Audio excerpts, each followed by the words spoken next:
What is up, guys? It is a pleasure to be back. It's Monday night. It's the late night agenda, and bear with me over the next 8 to 10 minutes while I tell you why I'm a little bit worried about how this transfer window is shaping up. It's not all doom and gloom just yet, but I'm going to fill you in on why I think we could be getting the wool pulled over our eyes again. Before I do, I want to give a shout out to our live show. As you can see on the screen, we are coming to the Sugar Club in my beautiful home city of Dublin on August the 4th.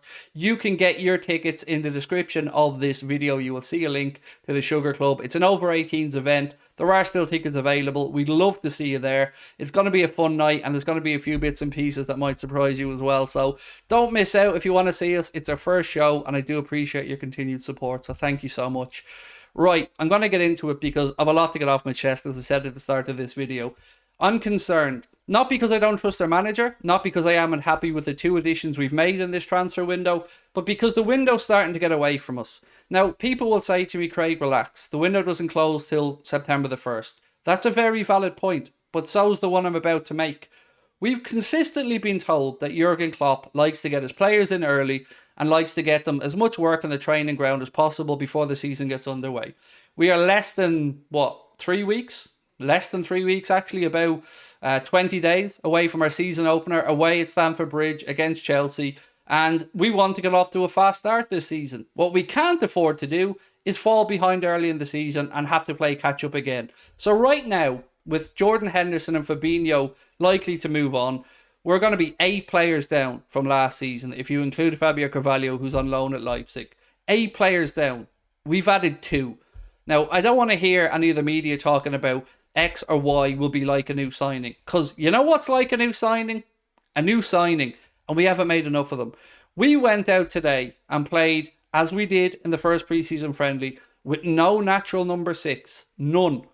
And there's no sign of one coming in and being ready for the season start. We cannot afford to fall behind. So I know people are going to say to me, Craig, you're getting a bit ahead of yourself. But I've seen this play out before. I've been lulled into this false sense of security where I've given FSG credit and they've done us over. And there's no reason why we shouldn't have got players in. Let's look at the evidence. Whoever the targets are, be they Lavia, be they Thuram, be they Inacio at centre-back, all of them available. All of them sitting there at their clubs waiting for offers to come in. I have read, 50 posts saying that Liverpool have been in contact with Lavia's agents. Liverpool have spoke with X, Y and Z. Get the deals done. Yes, I understand FSG might want to wait till they have that money for Fabinho and Henderson. But either way, we need to get signings in. Jurgen needs to start working with them on the training pitch.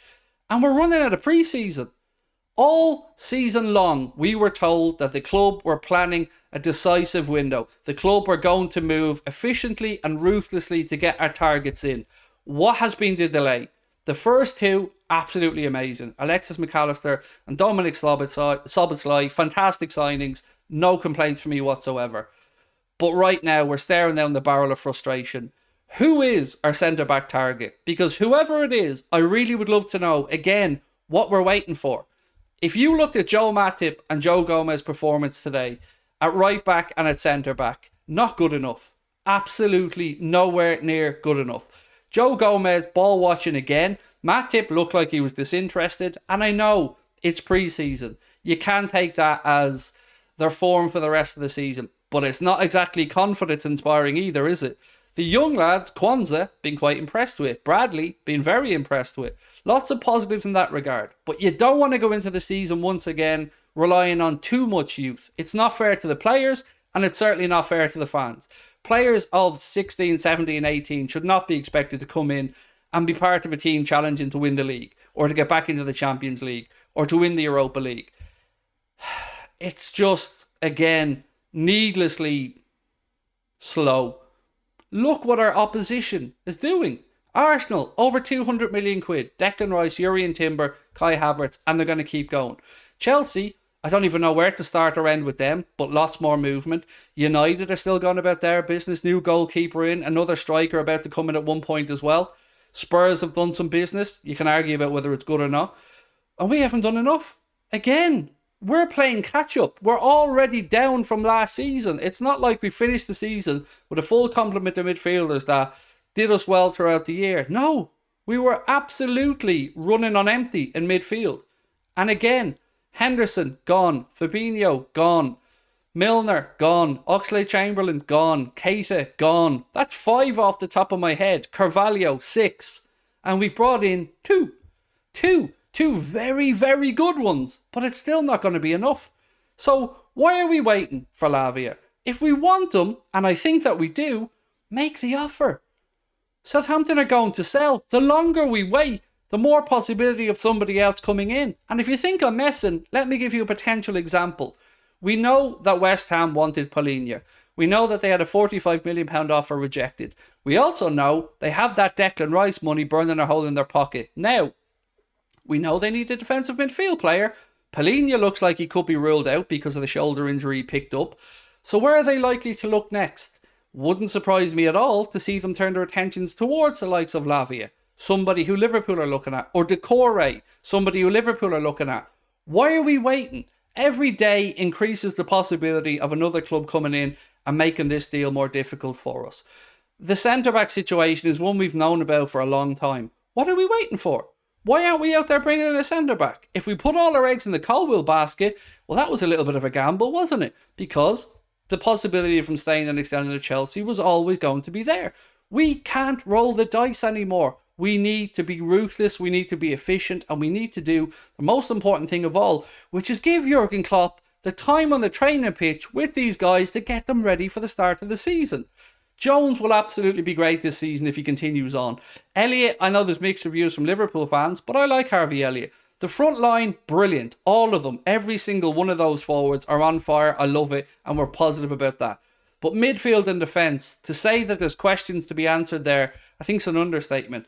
And that's before we speak about Queevy and Kelleher. Wasn't in the matchday squad today. There was no official word that he could be sold, or maybe there's a potential offer coming in. But I can't think of any other reason why we were subjected to Adrian San Miguel and why young Pitaluga got game time and Kelleher didn't. I can only assume that the club's £20 million valuation might be getting close to being matched. And then what? Then we've added to our headache again by having to go out and get another keeper. So we're kicking the can down the road. The problems are getting bigger. Our opposition are getting stronger. The window's getting smaller and the pressure's ratcheting up. So what are we doing? What's happened to Thuram? What's happened to Kone? Yes, I know he's injured, but we're still looking at him. Decore, Lavia, Barella, Kimmich, if he's really an option. What are we waiting for? Spend the money, John. We're not going to be fooled again. There's no more lying to us about generational talents. None of us believe we're going in for Mbappe or anything. We've already walked away from Bellingham because we knew we had to spend the money elsewhere. We've spent 95 million and we're about to recoup 52 plus maybe Nat Phillips. So Henderson, Fabinho, Nat Phillips, about 60 million quid. So once again, as of right now, it's the old John W. Henry and FSG trick of 35 to 40 million net spend in a transfer window. That isn't going to be good enough. Have we not learned the lesson from last season and missing out on the Champions League? Numbers are important. Squad depth is important. It's over to you guys now. Let me know your thoughts. Do you get a little bit stressed about these things, or do you think it's all in hand? Either way, thank you for giving up some of your time for watching. I really look forward to reading your comments. Do please drop a like on the video. Hit that subscribe button. And again, don't forget, Sugar Club Dublin, August the 4th. It's going to be fun. I hope to see you there. Have a good one, my friends. Much love.